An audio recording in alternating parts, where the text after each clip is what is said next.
अब 2019 से 2025 के बीच में जो मैंने ये पोस्ट आपको बताई है, ये सब संशय के घेरे में। जब नई मेरिट लिस्ट बनेगी तो जो लोग उस मेरिट लिस्ट में नहीं आएंगे पर आज कर्मचारी लगे हुए, उदाहरण के तौर पे अगर 30,000 है, अगर 15,000 नहीं आए, मुझे नहीं पता कितने नहीं आएंगे, वो तो लिस्ट बन के मालूम चलेगा, तो ये 15,000 पक्के कर्मचारी फिर एडहॉक कर्मचारी बन जाएंगे, जैसा हाईकोर्ट ने उनकी नौकरी बचाते हुए कहा है। तो फिर 5 से 6 साल की जो नौकरी की है वो तो खत्म हो गई। उस नौकरी को प्रमोशन के लिए गिना नहीं जाएगा, जैसा हाईकोर्ट ने हुक्म दे दिया। उसे इंक्रीमेंट के लिए नहीं गिना जाएगा, उसे डियरनेस अलाउंस के लिए नहीं गिना जाएगा, और उसे पेंशन के लिए भी नहीं गिना जाएगा। तो आप मुझे बताइए, सवाल यह है, कसूर करे मनोहर लाल खट्टर जी और नायब सैनी जी, और भुगतान करे वो बेकसूर कर्मचारी जो उनके झांसे में आ गए। ये क्यों? क्या इसका जवाब श्रीमान नायब सैनी जी देंगे? तीसरा पहलू, जब हजारों पक्के कर्मचारी 2019 से 25 में जो लगे हैं, जब वो कच्चे कर्मचारी या एडहॉक कर्मचारी बन जाएंगे तो वो तब तक पक्के नहीं हो सकते जब तक उनके काडर में रेगुलर पोस्ट नहीं आएगी। अब अगर ये पोस्ट 3 साल और ना आए, उस काडर में कोई जेई लगा है किसी विभाग में, उसके काडर में 3 साल आई नहीं रेगुलर पोस्ट, रिटायरमेंट नहीं हुई, तो 5 साल पहले और 3 साल और उसकी तो 8 साल की नौकरी चली गई।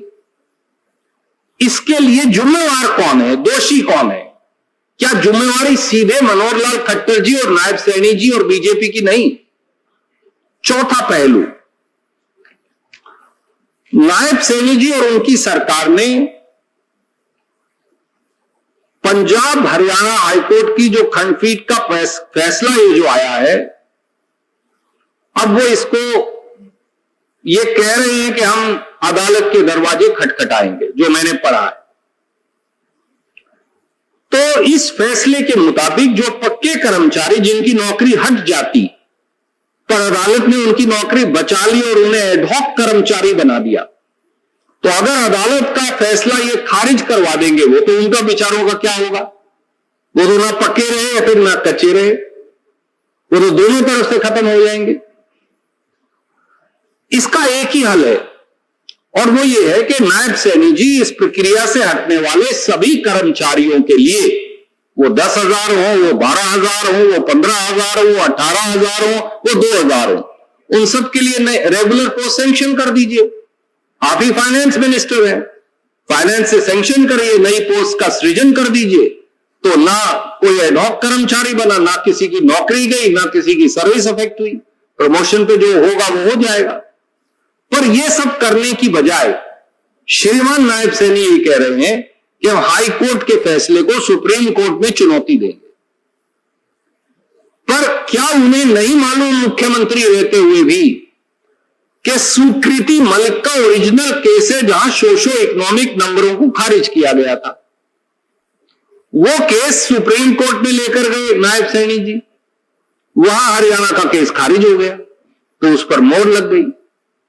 तो जब आपका केस पहले ही सुप्रीम कोर्ट से खारिज हो चुका है, तो आप इन हजारों कर्मचारियों को और वो हजारों बच्चे जो अब नौकरी लगने की इच्छा रखते हैं, उन सबको आप अदालत के पचड़े में क्यों डाल रहे हैं अपील के, जब वो अपील कामयाब हो ही नहीं सकती?